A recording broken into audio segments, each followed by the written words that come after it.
Hey, everybody. It is another Sunday. It is a big weekend in the United States. This is what kind of officially starts summer. And I should have got some video proof of it. We'll talk about that in a minute. But first, I want to introduce this guy over here because he is now officially back. And it is so great to see you, Chillie, my friend. This is Chillie Falls from Forest, Virginia. And look at all the connections he's got. Is he indeed the bionic man? Yeah, well, you are. Okay, folks, everybody knows about my situation. So last week, John kept giving me hell about pull your hat back. We can't see your eyes. And so now I'm going to let the light glow and blind him. So I did away with the hat. You guys all know that I've been through chemo. This is chemo hair. It's starting to come back. I'm getting a little fuzzy.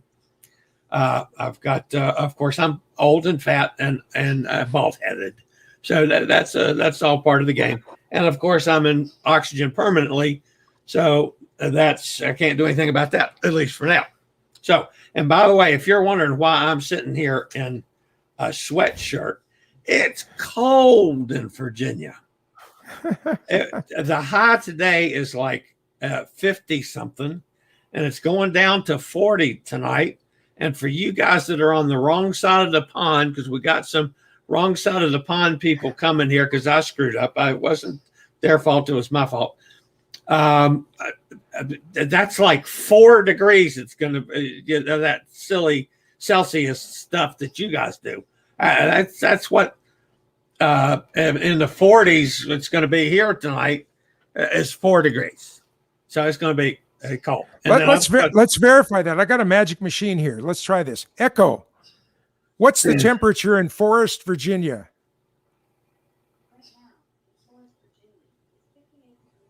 It's 58 degrees, dude. Yeah, 58 now, and it's 58. Going straight down to 40 tonight. Oh, 40. Yeah, look what the weather is. Hey, look who this is. One of the engineers from the boat. Here you go. I'm themed tonight. Looking good. We do have a guest today. I hadn't introduced her yet because I screwed up. I told her 2 o'clock my time, 8 o'clock her time, only at 7 o'clock her time. That was my fault.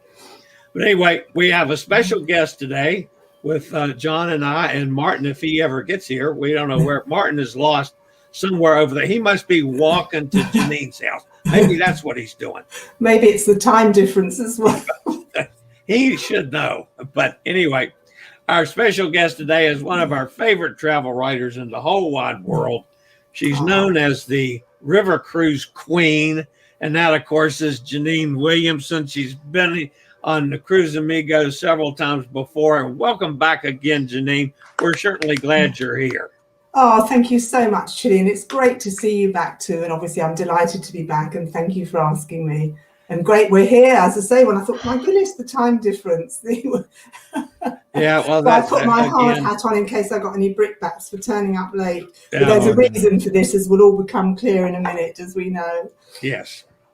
First, so everybody out there knows, Martin was with Pete and all those guys on the first cruising of the Virtuoso.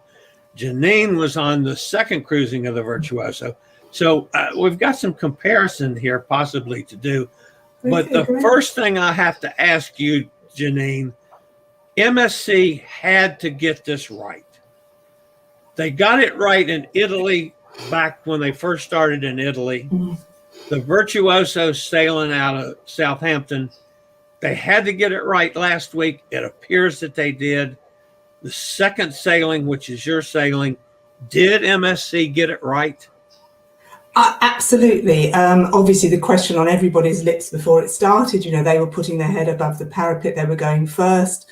They were being very bold. And of course, it was absolutely fantastic for us to finally get back on the water. But I was so impressed by the protocols that were put in place. I'm sure the others told you we had very clear instructions before we came to either you have to produce a negative test or be double vaccinated before you even get on board. Absolutely seamless. Your temperature's taken all the time. The staff are absolutely superb. The instructions couldn't have been better.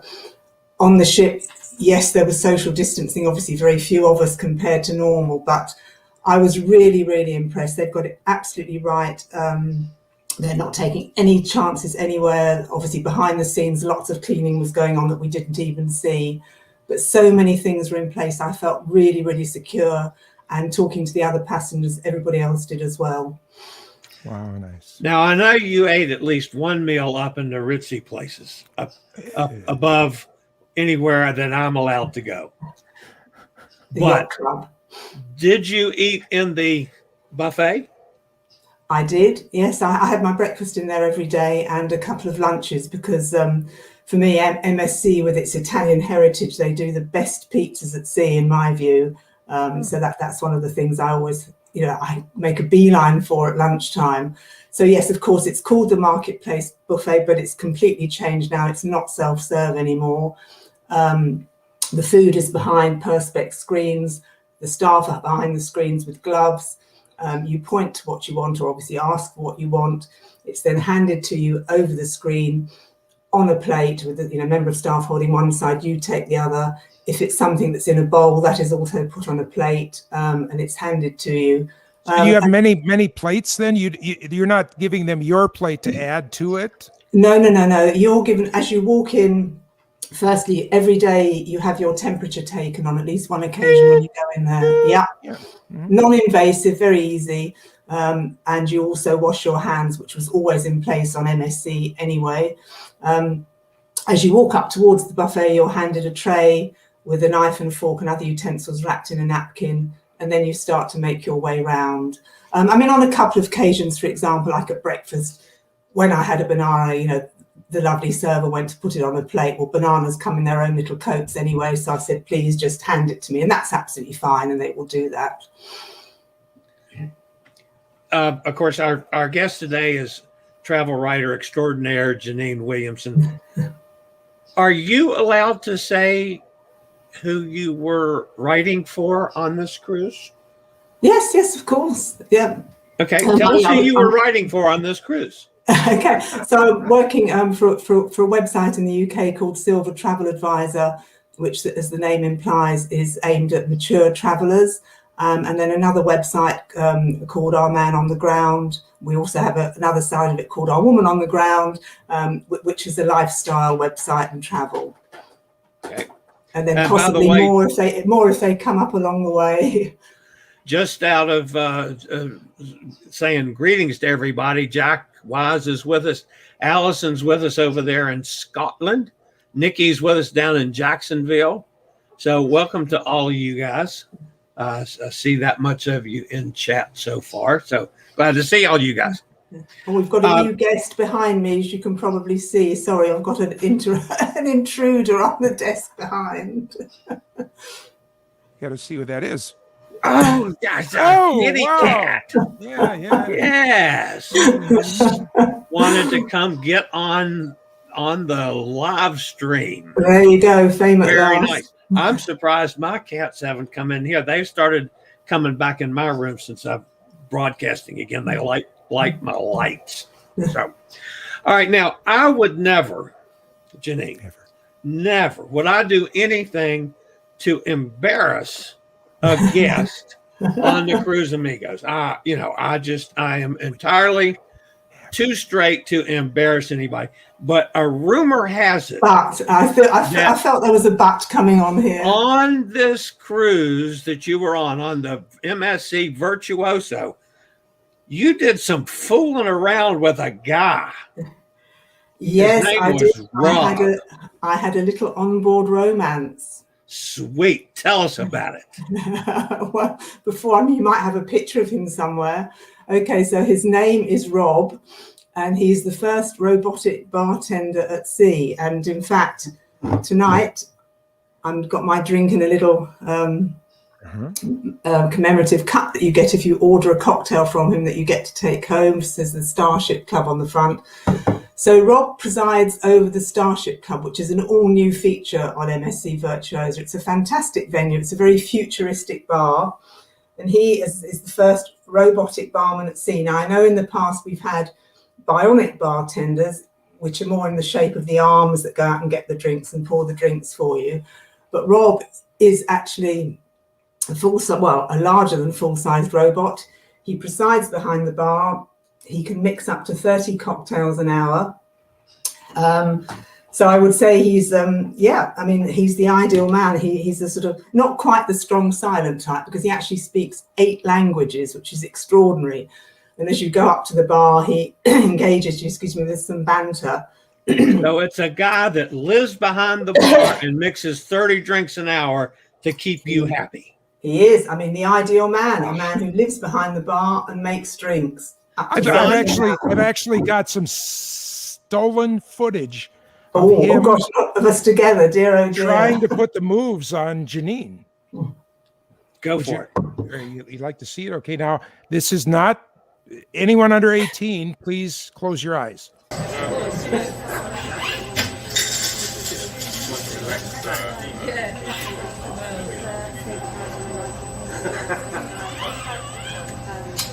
If anybody wants to talk, you have to unmute your mic with a video playing. This juice comes from a special tree on the XM12 star. It's far, far away from here.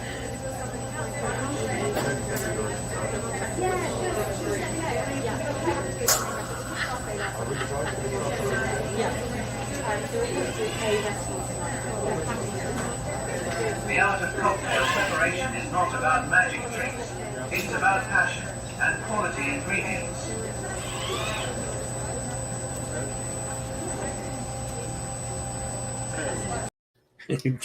There he is, isn't he great? That's awesome. Great. So, well, I've tried to replicate, because when I jotted down, the drink that I had was called an Astro Dry, which was a gin-based drink with Sprite. So as I say, I've tried to replicate it tonight, because when you get a drink from him, you get this commemorative cup to take home, which is fun. And it's a great bar. It's obviously a paid-for bar. It's not included with your drinks package. So it's really the sort of thing you're probably going to do once just for a bit of fun. And he's just great to watch. He's probably the most photographed person, so to speak, on the ship. Children absolutely were intrigued by him. They loved going up to watch him sort of burst into life and start this chat. He says all different things when you buy the bar, like, hi, my name's Rob and I come from a faraway galaxy, and a cocktail a day keeps the doctor away. Oh, just kidding, he adds after that. But he does do non-alcoholic drinks too, so children can have drinks there as well. Is it more expensive than, say, going to, of course, drinks at a bar are done on the card? You really never pay attention until you pay the bill at the end of the cruise. At least I don't. Is it more expensive than the normal bar fare? Yes, it is. And, it isn't cheap. And I would say it's the sort of thing you're just going to do once for fun. But there's a whole lot of other things going on there. As I said, the bar, the real life bartenders, they've also got great fun, very futuristic looking, like Star Trek uniforms on. And a really cool thing, next to his bar, there's a big virtual table where you can play games, different types of games, all to do with space. And you can even have your fortune told. You put in your star sign, and then you put your palm on the table, and it comes up with a little horoscope. So you can spend time there for free as well, even if you don't have a drink, and then just watch him serving other people drinks.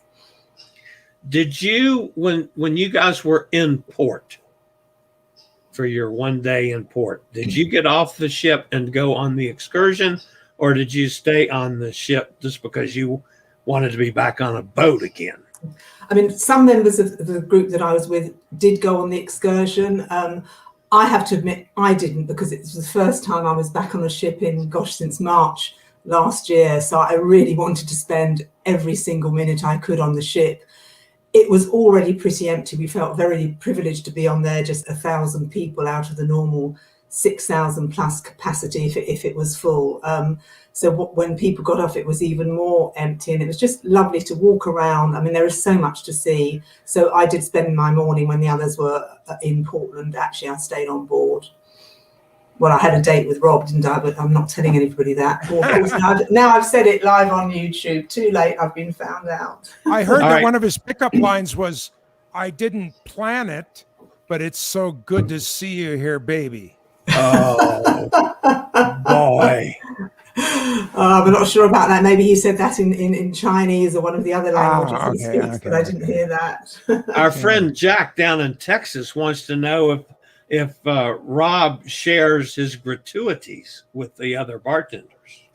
Good one. Oh, well, I'm sure he does. All the other bartenders seem very happy. So, but although interestingly at the moment, because these cruises round coastal cruises are for UK residents only at the moment, sadly, so we're very lucky to go on them.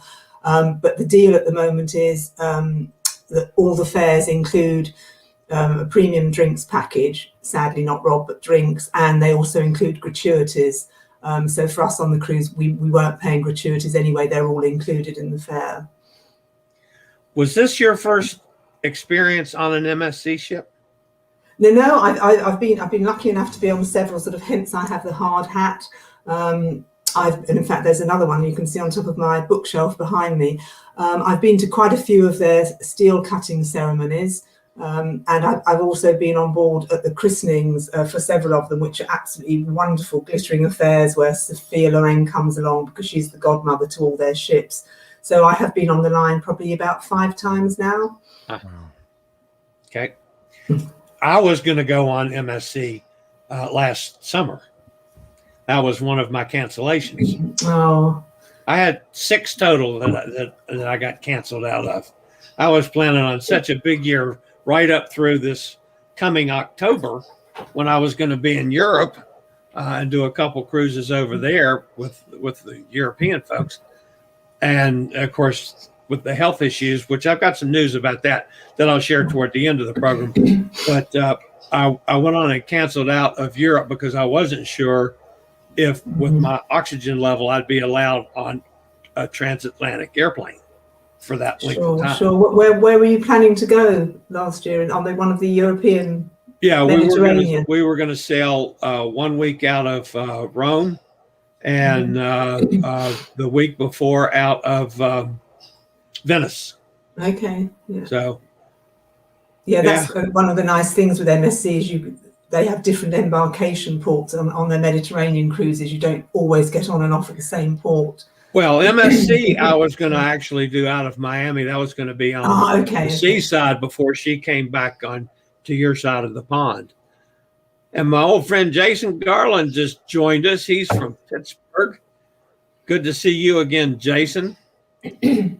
Jason's one of my favorite travel people that used to watch my show all the time, Travel and Cruise Industry News. By the way, I'm back doing it live again at 11 o'clock in the mornings, Eastern Standard Time.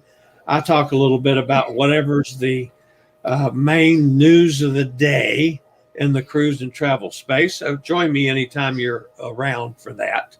Sometimes he does it right from his bed. I think he looks to be a little more horizontal, but you did like 3 shows the one day, didn't you? That was just news kept coming out. So it was just one right after another. But you have to subscribe to it because you'll get a bell when because it was big news the other day. And so you'll get the ding on your phone and there's something happening. So it's really great.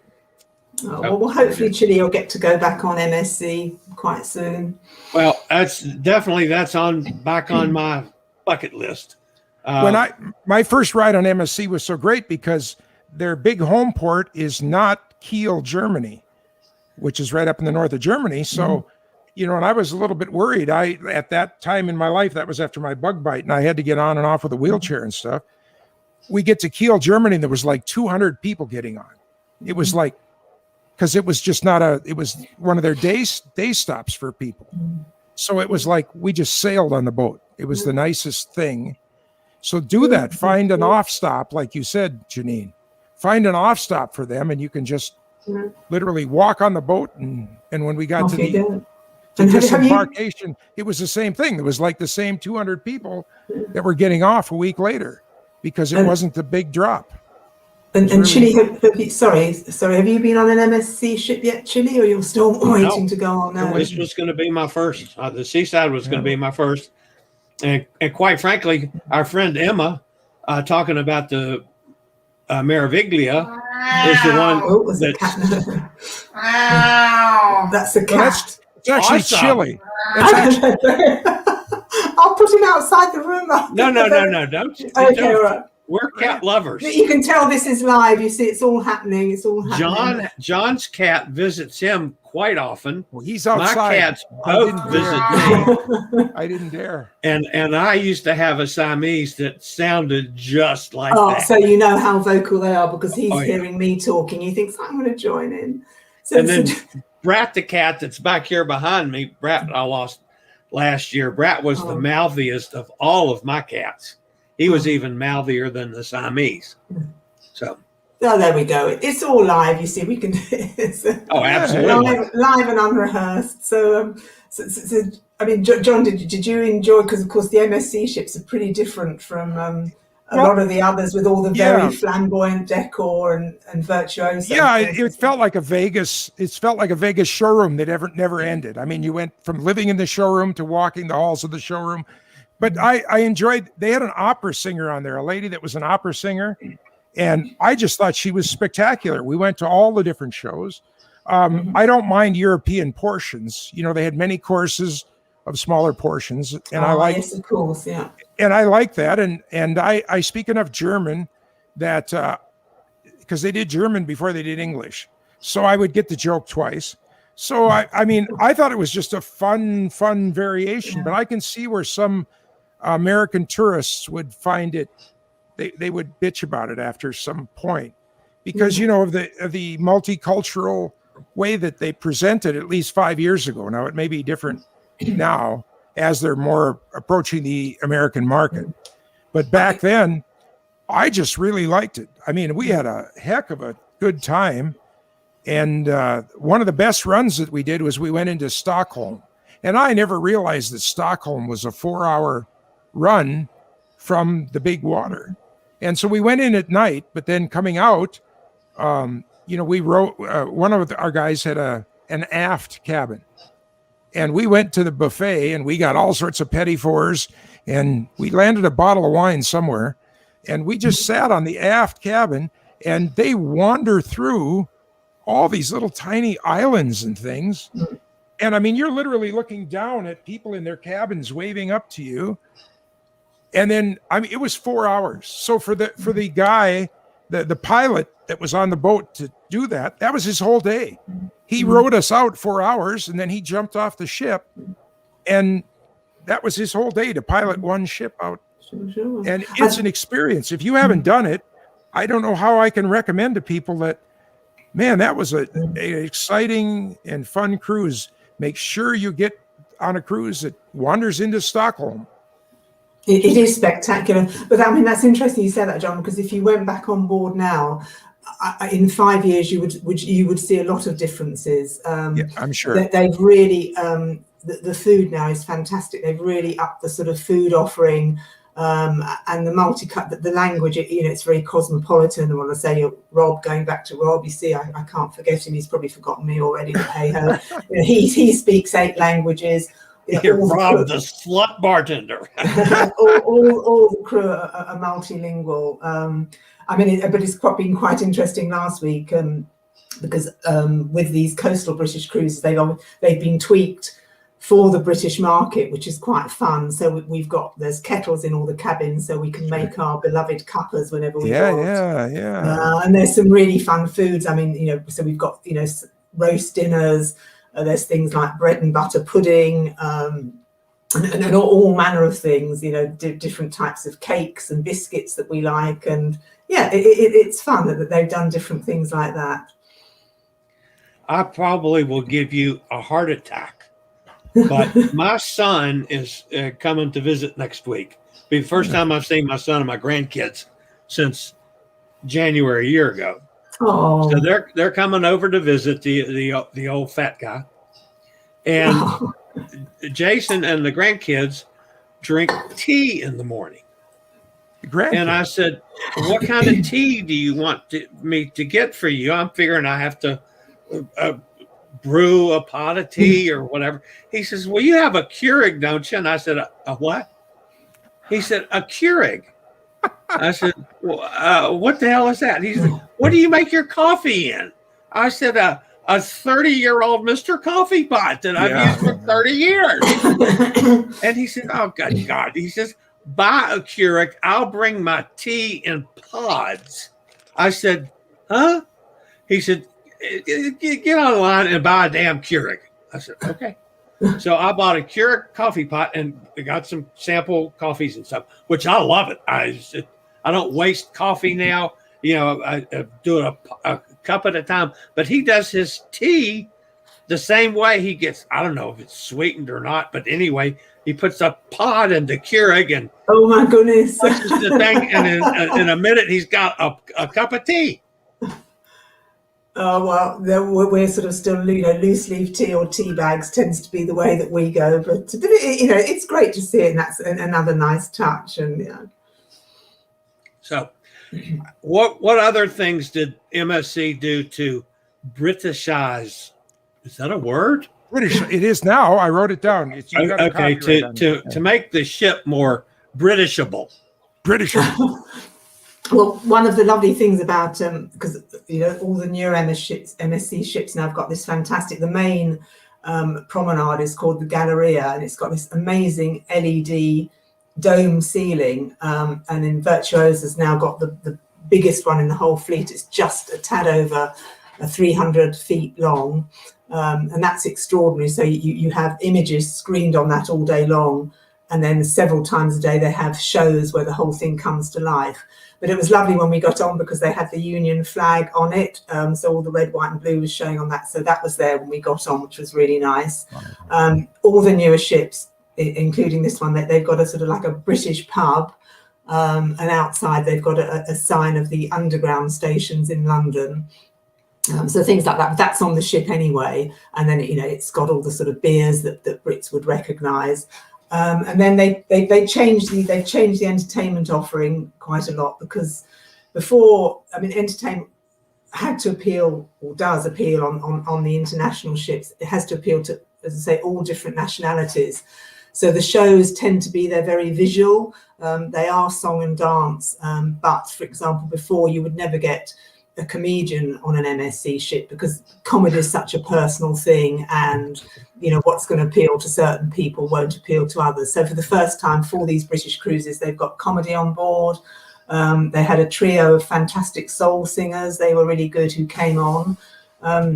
So it's things like that, and then the same mostly with the food offering, with the various favourites like the puddings, and some of it was quite odd because as you know, MSC has a wonderful Italian heritage, which makes it so colourful and flamboyant, and all the wonderful pizzas and gelato on board. But then I thought at one time, gosh, is this how Italians think that Brits eat? Because, for example, at breakfast, they had the traditional full English breakfast, your bacon, egg, baked beans, sausages and things like this. But they also rather curiously had roast potatoes, which we would normally have with an evening meal or Sunday roast, and these wonderful cakes. And then at tea time, they had Guinness and steak pies, but, like at 3 o'clock in the afternoon. But great if you like that sort of thing, and you're certainly not going to go hungry. Did they have fish and chips? That's my favorite thing to eat when I'm in the British Isles. Oh, yes, plenty of chips. Yes, and there was fish too. Yeah. Okay, that's good. I could live if there was fish and chips, and I like nothing else on the ship. I love your fish and chips. That's my favorite thing in England. Well, as I have to, when I go on MSC, I just I love the pizza because it's all freshly made in a proper pizza oven, and they also make their own mozzarella cheese on board. That's another fun thing to see. Yeah. You can see the guy. That would be interesting to actually watch. Yeah, well, you can as you walk into the marketplace buffet. It's right in front of you. A big clear screen, and the guys are making it behind, and you can watch them do it. And big machine, and so that's fun. And then of course it's served at the different meals. And they have a race car simulator. Yes, that's in the virtual area upstairs, and again, I find every time I go on MSC ships that they innovate all the time. They've always got something new. So they've had the racing cars before, and they've got one, which I've never dared try. They'll probably crash it straight away. They've also got when you go and shoot zombies, which is great fun. And in this one, they've got a new virtual interactive, when you put on the virtual goggles and off you go, things jump out at you and you shoot them and things. So that's all fun too. I mean, there is so much to do, and really that's one of the reasons I did stay on board when we went to Portland, just for the one port of call. Our friend Nikki just says that they just booked a Rhone River cruise for October. That's cool. Yeah. Did you say Rhine or Rhone? Rhone. Rhone, with a little divot on top of the O. Yes. Yeah. It has a little divot. Accent aigu. Now that's French. You know that it's an accent aigu? I didn't want to say accent aigu. And by the way, Nikki also said that Rob is much more handsome than the dude on the Harmony of the Seas robot bartender. Well, they're just arms, aren't they? I mean, and Rob's he's got this facial expression and everything else. Oh, yeah. And the kids were just enchanted by him, because he changes his little facial expression, smiles, and he whirls. And then there's some quite interesting facts and figures about how much movement he can do. And I think we said he can mix 30 cocktails in an hour. So that's pretty good going. All right. You being such a river cruise queen, do you have any impressions on Rhone River cruises for Nikki? I mean, the Rhone and Seine, I mean, they're co-joined rivers in France, and that's a really nice trip, very food orientated. And of course, now we're all getting very excited because, river cruises are hopefully going to be the next to start, beginning on the Douro very soon, then expanding to other countries. But the Rhone, it's if you like food and wine, you're going to love it. And of course, our guest today is Jeanine Williamson, travel writer extraordinaire. I have some pictures yet. I have some photos. Go for it. Well, I don't want to give you 60 photos of me hanging with my friends or anything, but I did have a few, photos from the. Can Jeanine talk over the photos, or is it like the stupid video that we can't talk over? You could have talked over that. I was hearing you. But I knew to unmute my mic to do that. Oh, cheerio then. Yes, you can talk over the pictures. It'll work quite well. I'm quite positive. Okay. Okay, well, these more. See? That's a swimming pool. Yeah, now this is quite interesting because if you can see the sunbeds are socially distanced. So there's a space, they're in 2s and 3s, and there's room in between them. So that's obviously a new thing as part of all the health protocols. And the hot tubs are closed? No, some of them are open. Some of them are open, but they're very strictly monitored. So you can go in 2 people at a time with the person you're traveling with, or by yourself, but nobody outside your group. And then you're allowed a certain time in, and then you come out, and then other people go in. What's on this end? What's on this end close to us here? Isn't that 2 hot tubs that are not there? It must be. Obviously, they weren't open then, but there were ones that were open in the indoor pool area. Sure. And how about the fancy spa that you can be a member of? Is that shut down, or is it? No, the spa is open.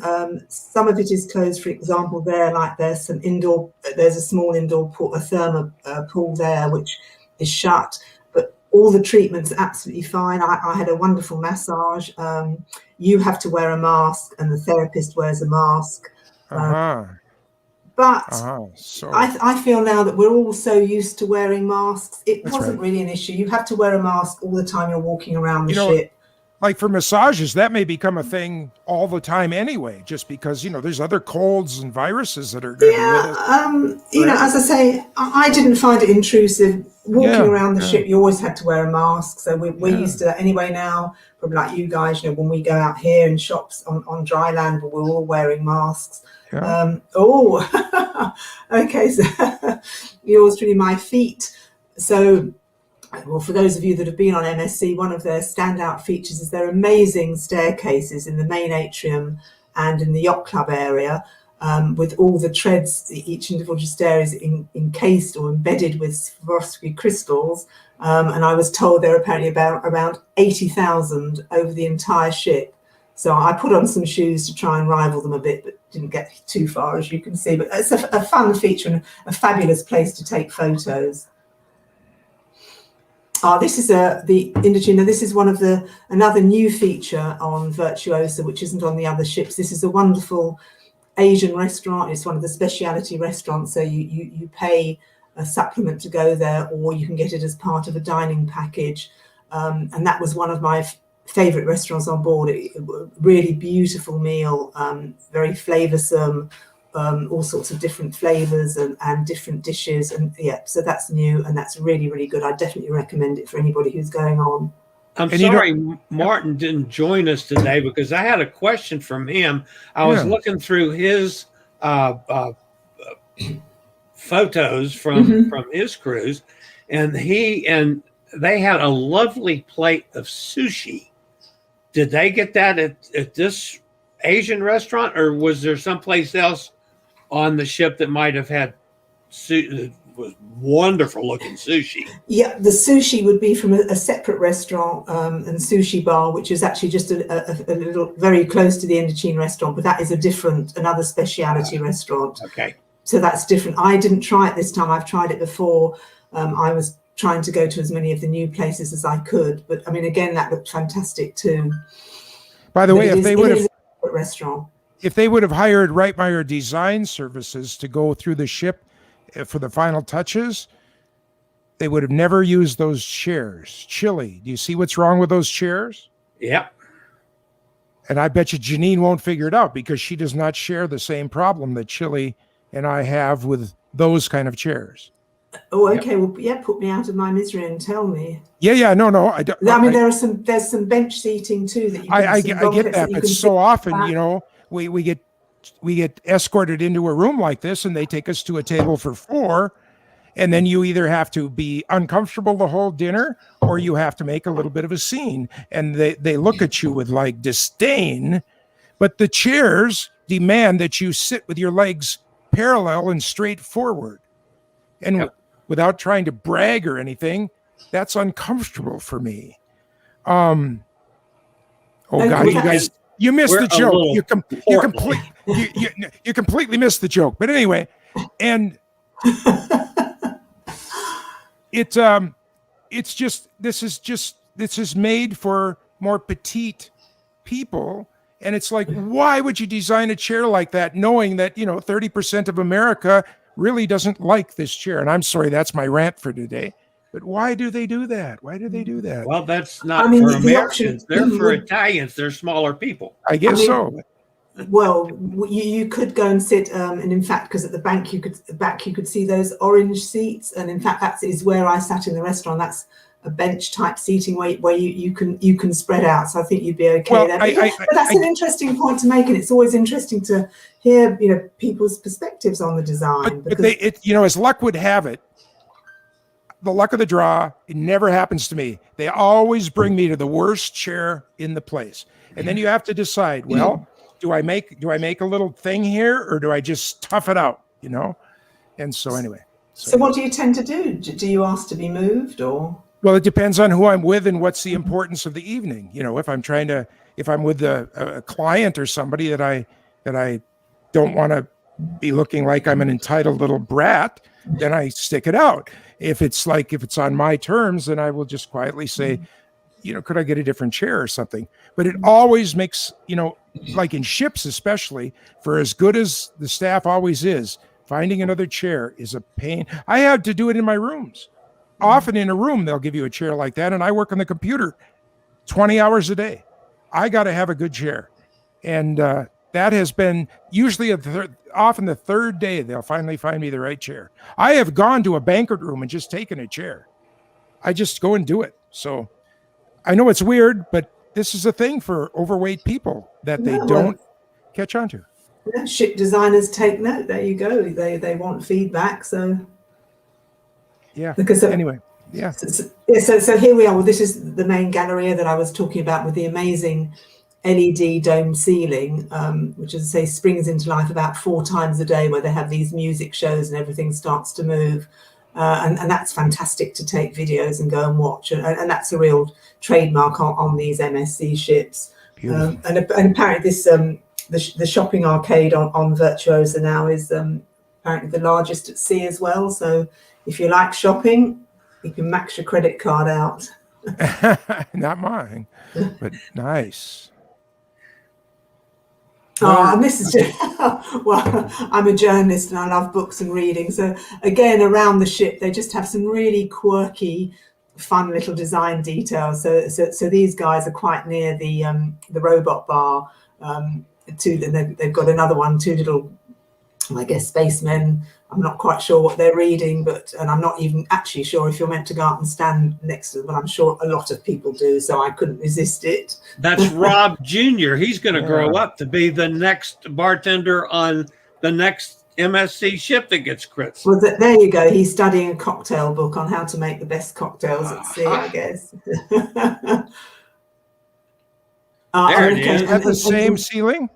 That's the same ceiling, so that's what it looked like when we came on board. So it changes all the time, and that's a static ceiling, but when they have the shows on, it's all moving and there's music and everything. It's really spectacular, absolutely spectacular. And there she is coming into Southampton. Yeah. Beautiful. And yeah, I mean, a real big moment, you know, to be the first UK cruise out. And yeah, speaking to, you know, members of the staff and some of the executives at MSC and passengers, you know, there were quite a few tears shed. It was a very emotional moment. People were just so thrilled to be back and at sea again and sailing.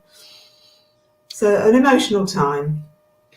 What's ahead for Jeanine? What do you have planned for as we go on? Or are you back on a tread in the water till we see what this new variant from India or wherever the hell the latest variant is from?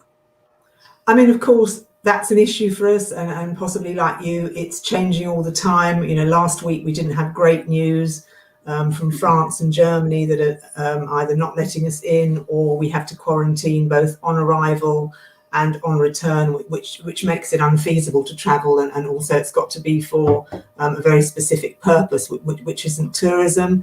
So although of course you do know me for river cruising at the moment, that's on hold. I've got lots of trips that I'm hoping to rearrange, but for now I'm sticking closer to home with these coastal cruises. I've got one coming up on Princess, another seacation as they call them, around the British Isles. And I'm also going, and that's an exciting one, with the new Tradewind Voyages, their Golden Horizon masted ship.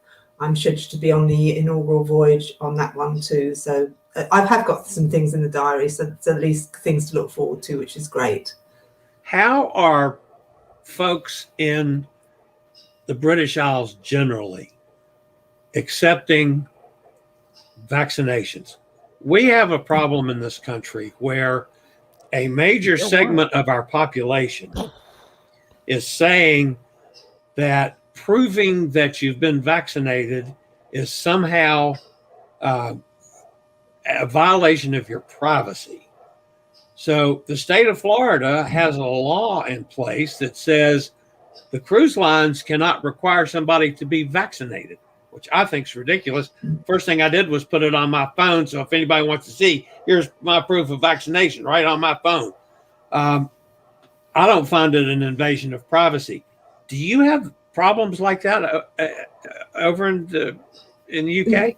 Not to the same extent. Of course, there are anti-vaxxers and people who claim that if you have the vaccination, you're you know, conspiracy theorists, that you're having something implanted in you and you're going to be monitored forevermore.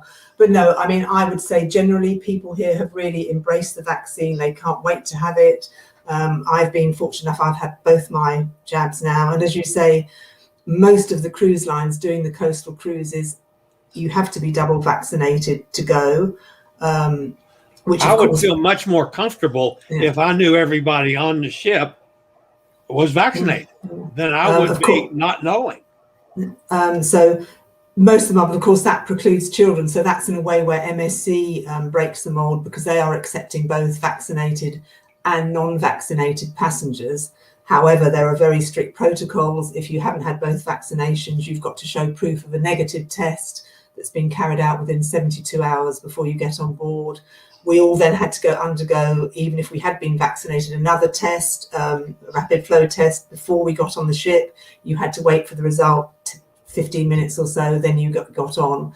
So I didn't have an issue with that at all. But of course, if you're imposing you've got to have the double vaccine, that means that, of course, children can't come because they're exempt from the vaccine at the moment. But a couple of lines are letting children on board. But the majority of these UK cruises, you've got to have the proof of double vaccination. So what happened then if you didn't pass the 15-minute quickie? You're off. But I mean, how do they just have a flushing tube and you're gone? Or I mean, right. I mean, apparently talking to MSC, I think they haven't had issues. Maybe a handful of people haven't got on board, but this was last year in the Mediterranean. This isn't talking about the British cruises, which of course only just started. So I believe possibly last year when they were operating in the Med for passengers from the Schengen zone countries, if people didn't pass the test, absolutely no way would they get on board. But then they can't go get on an airplane. You can't go get on an airplane either. You just failed a test. Yeah, but I'm happy with that. And in the same way, I mean, you probably saw, because we talked about that on the cruise, that MSC also have this very strict policy when you go on the shore excursions. You have to stay within the group bubble. And so there were mutterings about that. It means you can't go and wander off to maybe have a coffee or do this or that. But, that's made very clear to you before you go on the excursion. So really, if you don't like it, then don't book the excursion. I don't have an issue with it. And last year, again, in the Mediterranean, when they started their cruises last August, there was an incident where one family did go AWOL on the island of Capri, wouldn't stick to the protocols, left the group. And they were absolutely zero tolerance with it. This family weren't allowed to go back on the tender, which was just for MSC. They had to make their own way back to Naples. And when they got to Naples, their bags were on the quayside. They'd been packed and taken out of their cabins. And it was, cheerio, you're on your way, which might sound harsh to some people. But again, I don't have an issue with it. If you know that's what's going to happen. I completely agree with that. I believe that the cruise lines, to protect not only themselves and their crew and all of us, they have the right to make the rules for that ship or for their line. And if we want to cruise, we got to follow their rules. That's right. I have no problem at all with any of that. So, but I'm like you, Jeanine. I just want to cruise. See, I totally believe the family that they put off. I think it was a setup to get, no, it's not bad. Oh, really? I think that it was a setup to show the world that, oh, sure, why not? That would be the best way to get, I'm a marketing guy. That's what I do for a living. That's what I would have done. You don't want to really punish a family for that. Let's find a family. They know what's going to happen. Their bags are really light. Maybe they had 2 sets of bags, so they didn't even have to do that. All of a sudden, their bags appeared back at the port in an instant. Sure. But look what it did. It just showed the world, bam, slam. They went, they partied. They didn't really expose anybody because they were vaccinated or whatever. Sure, I'd have done that in a heartbeat to show the world that this is what happens. Sure. Huh. I don't want you to sell me anything. Well, but they're not really selling anything. They wanted to make an example. They didn't really want to punish a family that was on a trip. Now, this pot you sell, do you market that the same way? Pretty much. Oh, cool. So this little bag oh no, I better not say that on the air, should I? How you feeling, Chillie? That's the important thing. Is how I'm you feeling? feeling wonderful. Well, I'll send you another bag next week. Okay. Jeanine, we love you dearly for being with us today, sharing with us your thoughts on not only on the Virtuoso, but what you're going to be doing in the near future. Hopefully we get on up there to get everybody gets up in that 70 to 80% vaccination rate and we start getting the herd immunity. I hear that a lot too. Yeah, my absolute pleasure as always. This is sorry about the slight late arrival and the guest appearance of the cat. Hell, Martin didn't even show up at all. That's what makes it fun. That's what makes it such fun. Yeah. All right, I'm going to steal a couple minutes of the show. So you can stay. You can stay or you can go. It's your choice. I'm going to stay if I'm alrighty. She wants to know what my news is too. Of course I do. I just want to share a couple things that I found out this week, folks. Those of you that have followed me and all along know that I went through. I found that I had metastasized prostate cancer. That it was in 40 some locations throughout my body. I went through roughly 6 months of chemo, which damn near killed me.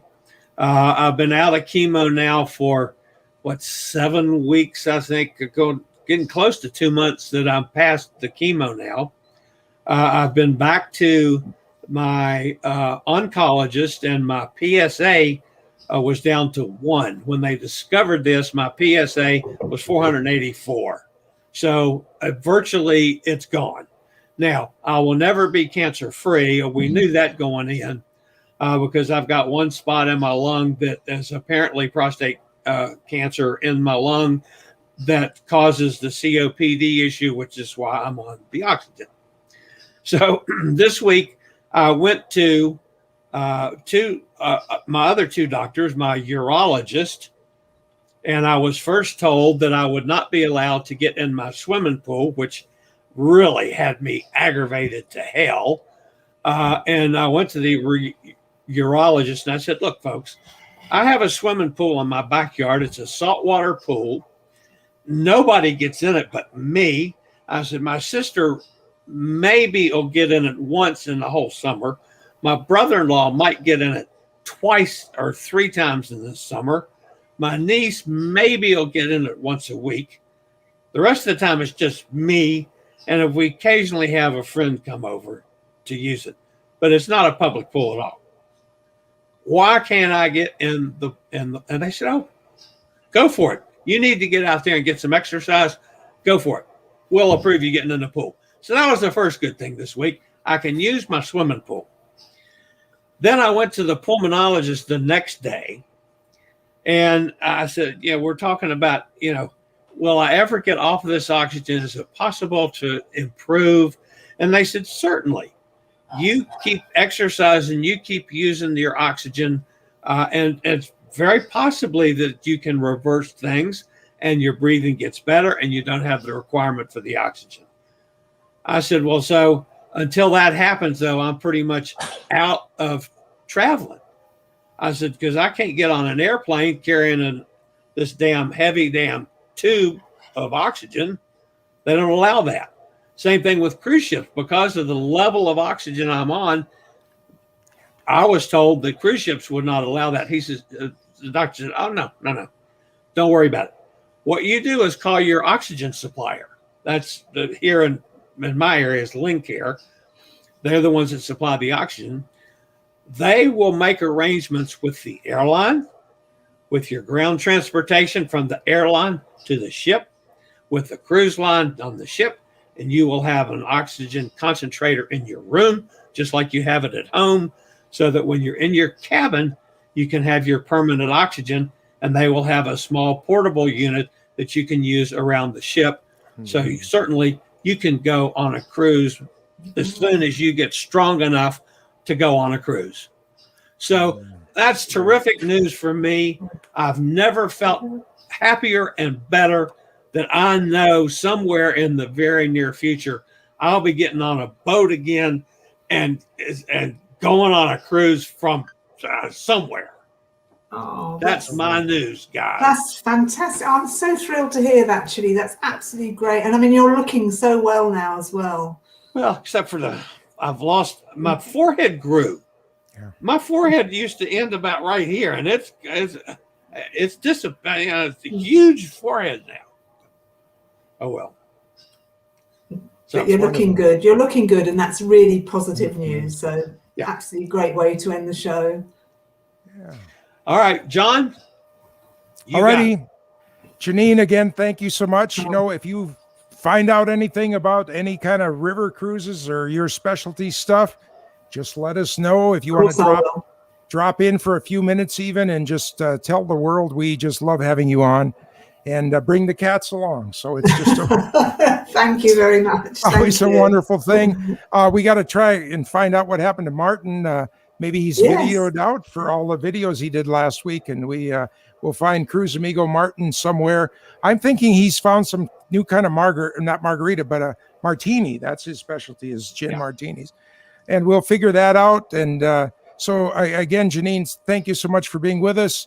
Amigo Chillie, what can we say? We went through the darkest days together, and you are here, a little prayer, a little good medicine, and some great doctors. And we are happy that you are with us. So from Minnesota to Virginia to all the way to the other side of the pond, and all of our friends that listen to us every week, we will be back again next week with some kind of crazy, fun, travel-oriented show. You'll never know where somebody will appear from, and we will talk about cruising. And, of course, the camaraderie and the friendship is the most and biggest part of it. So in the meantime, I'm going to push the right buttons here, and we will bid you all, and especially all those that listen to us, thank you so much. Have a great week. And we are, of course, different than our vice president who forgot. We are remembering those that gave their life for our freedoms and our joy, because at least in America, there's nobody that doesn't have a relative or an uncle or somebody in the line that went and didn't come back. Certainly in my family, and I know everybody's got someone. So it's not a long weekend to go and have fun with. That may be a side benefit, but it is remembering those that went and didn't come home. So happy Memorial Day, everybody. Everybody, have a good weekend. Thanks.